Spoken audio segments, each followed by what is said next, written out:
Morning television was never meant to feel like a battlefield. It was supposed to be warm and safe, filled with the chatter of friendly hosts and the easy rhythm of news, lifestyle, and entertainment.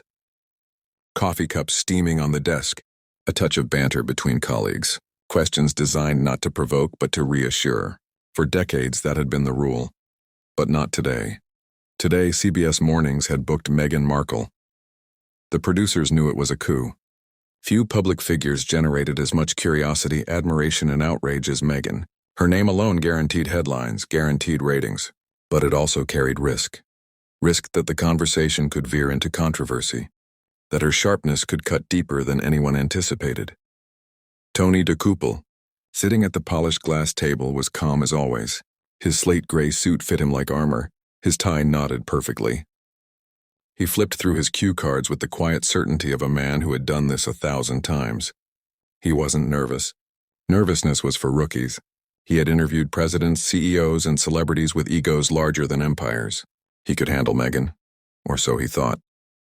The studio itself gleamed, bathed in the familiar CBS palette of blue and gold. Giant LED screens glowed softly in the background, showcasing the network's logo and skyline visuals. Cameramen adjusted their lenses, silent and precise. Stagehands whispered final notes into headsets. The audience, small, carefully curated, shifted in their seats with anticipation. At the desk, Gayle King leaned over and gave Tony a quick, reassuring nod. She trusted him to steer the ship no matter how choppy the waters. Nate Burleson leaned back in his chair, relaxed, expecting a charming 8-minute segment that would generate some buzz and then fade away like most celebrity interviews. The stage manager raised his hand. "We're live in 30 seconds. And then Meghan entered. She swept in like she owned the space, every movement measured, graceful, deliberate. Her navy silk blouse caught the light, her hair perfectly styled, her posture regal without being stiff. Applause erupted instantly, rolling through the studio like a wave. The applause wasn't just polite, it was charged, tinged with curiosity and admiration. Tony rose to greet her, extending a hand. "Meghan, welcome. Delighted you're here." She took his hand, her grip firm, her gaze direct. "Thank you, Tony," she said smoothly, settling into her chair with practiced elegance. "Always nice to speak with journalists who value substance." The words were honeyed but sharp beneath the surface. Compliment or warning? Before Tony could reply, the red tally light blinked on. The cameras rolled. "Good morning," Tony began, his voice warm, professional. "Our guest today hardly needs an introduction. Actor, producer, philanthropist Meghan Markle joins us live. Meghan, thank you for being here." "Lovely to be here," she answered, ankles crossed, posture perfect. "Let's have a real conversation." And just like that, the sparring began. Tony started gently. "Your foundation has been doing incredible work, from women's education to community outreach. What's driving you right now?" Meghan smiled politely. "Impact, real impact. Not headlines, not sound bites." Her gaze flicked briefly to the camera. "We've had enough of those." Tony chuckled lightly, but inside he felt the shift. "Fair enough. But for the folks at home sipping their coffee, what impact do you want them to feel?" "Awareness, depth, nuance," she said, each word precise, polished. "Not reduction." That word, reduction, landed like a stone in water, rippling across the studio. Tony adjusted his cue cards, already realizing this was no ordinary interview. He tried another angle. "Your docuseries sparked conversation worldwide. Were you surprised at how much attention it received?" Her smile thinned. "Attention is oxygen for the media. My concern is whether that oxygen fuels growth or just more smoke." Murmurs rippled through the audience. Gayle scribbled a note. Nate raised his eyebrows. Tony nodded. "So you feel the media misunderstood your intention?" "I think the media rarely asks about intention," Meghan said coolly. "They ask about spectacle." "Isn't spectacle part of storytelling?" Tony countered.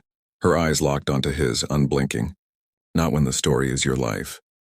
The air tightened. Even the cameramen glanced at each other. The conversation moved, but each question grew sharper, each answer heavier. Tony asked about her philanthropic projects, her new company, her children. "People want to know how you balance career and motherhood," Tony said.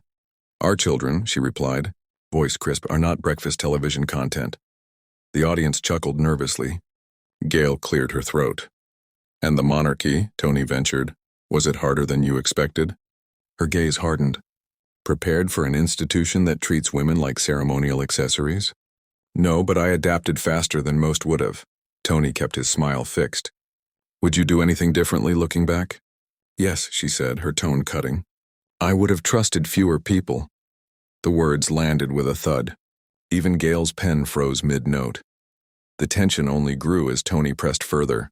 Privacy, criticism, budgets, reconciliation. Each subject was a spark, and Meghan's replies were fire. Privacy isn't silence, she said. It's boundaries.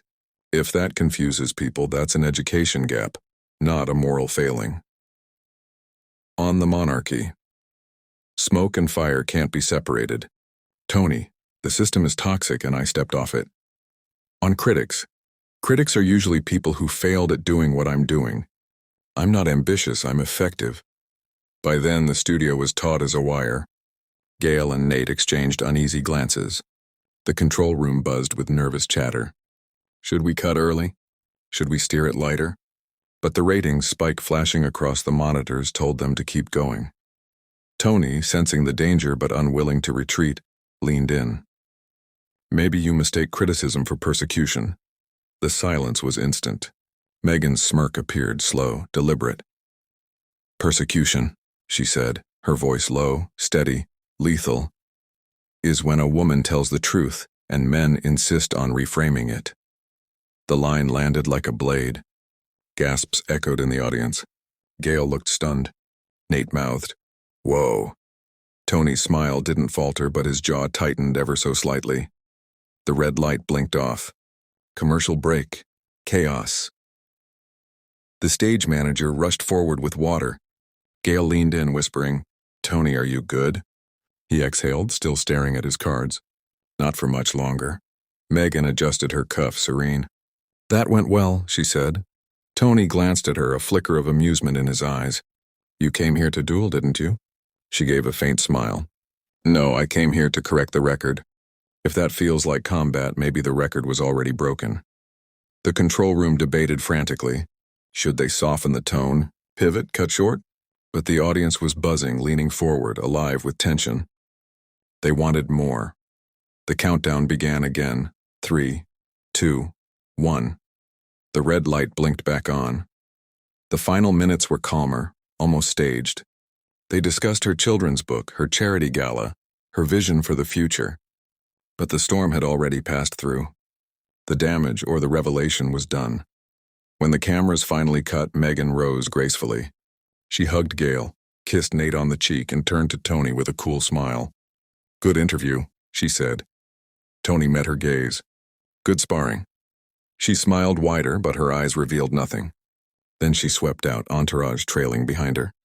The studio remained hushed. Gail broke the silence first. That was something. Nate gave a low whistle. That wasn't an interview. That was a heavyweight bout. Tony removed his earpiece slowly. His hands trembled just slightly. In the control room, ratings data lit up the monitors. Spikes higher than election coverage, higher than the Super Bowl recap. America had been watching, and it would not forget. Tony exhaled finally, leaning back in his chair.